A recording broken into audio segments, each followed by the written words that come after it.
Okay, so we closed out the last video with me explaining that these chords that only have three different pitches in them, they are called triads. Um, and I was thinking of having us mark all these seventh chords, but I realized that's going to be a whole lot, and it's going to be a lot of numbers that I'm scared of throwing too many different numbers without enough good time to explain everything by including these seventh chords today. So we're not going to be marking the seventh chords today. I'm not sure if that's something that I might do for tomorrow's class or if it's something we might put off until next week. But either way, I just wanted to acknowledge them before I skip over them. Um, so, yes, moving on. Here's the last video for today. And what it is we're going to focus on these three new chords that I wrote down here. So I mentioned before, not all chords start with C, not all music is in C major, but a lot of times I fall into the trap of just doing everything in C major because it's easy. It's easy because there are no sharps, no flats in the key signature, and so it's just simple to work with C major. But these three chords, well, at least two of them, they don't actually fit in the key of C major, so we're going to get away from that right now. What this video is meant to do is to look at these three chords, and these are going to be part of your worksheet for today.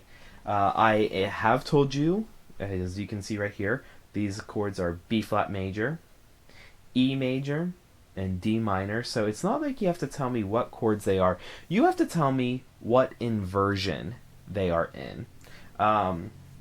And so what I'm going to do in this video is I'm going to give you the small numbers that we would put with the Roman numeral, and you have to use those numbers to tell me what inversion or not inversion that they're in. So this first one that we're going to look at, let me zoom in a little bit more. This first one is B flat major. Now, I didn't actually go through and change the key in flat to the key of B flat major, so we're just going to have to pretend right now. We're going to say that we're in B flat major because that means that we can just call this a 1 chord. This is the B flat major chord. If we're in the key of B flat major, that means that it is a 1, a capital I in Roman numerals for 1.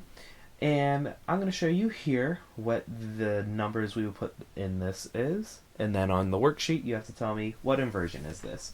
So the first note, no matter what it is, the bottom note in a chord we're going to mark as 1. And then above that, so we have F going up to B flat. We have F, we have to make it up to B flat. So we have 1, 2, 3, and then 4. B flat is a fourth above F. So we have 4 right there. Oh, and the highest note is D. So now we have to get up to the note D from F. So we have F up to D. We have 1, 2, 3, 4, 5, and 6. So this is 6 above that. So we would mark this chord if we're doing our Roman numeral analysis. We would mark that with a capital I, 6, 4. That's what this first chord would be marked as. So what you have to do is look at this 6-4 and tell me on the worksheet what inversion is that chord in. Now we're going to move over here to E major, and again we're going to play a little pretend. We're going to say that we are in the key of E major just to make this simple and mark it with a 1. As we can see here, we have E, we have G sharp, and we have B. Now, you know what? Yes, I will come over here to the keyboard. We have E, G sharp, and B.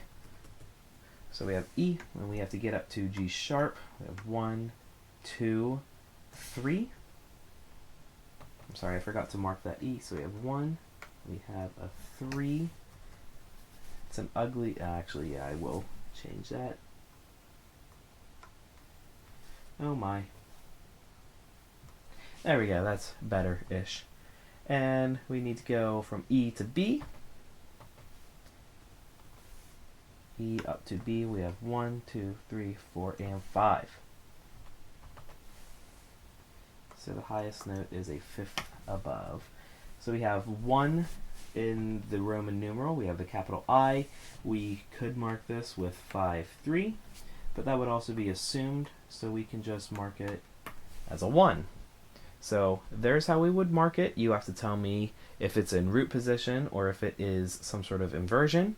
And then finally we have D minor. We're going to pretend that we are in the key of D minor, so we're going to use a lowercase d. And here we have the notes F, A, and D. Those are the notes in this chord. F is going to be 1 because that's our lowest note. So from F to A,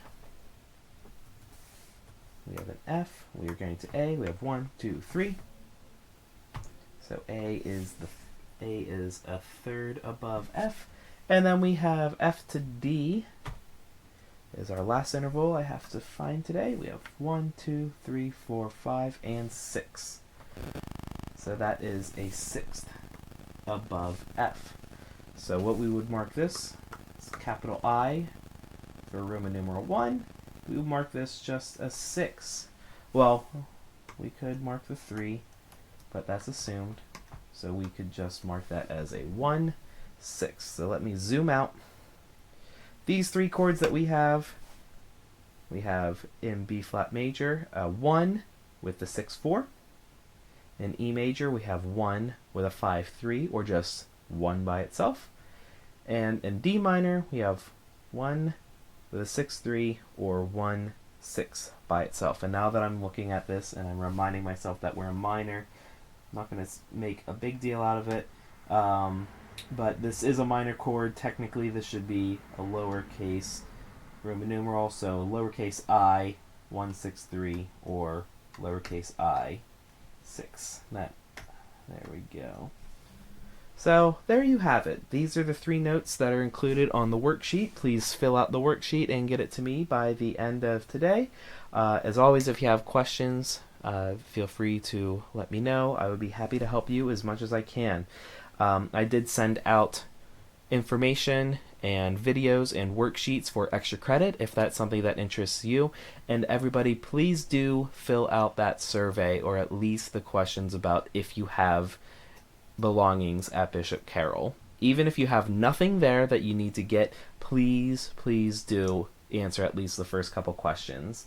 Thank you, everybody. I hope you have a good day. Let me know if you need help, and I will talk to you tomorrow.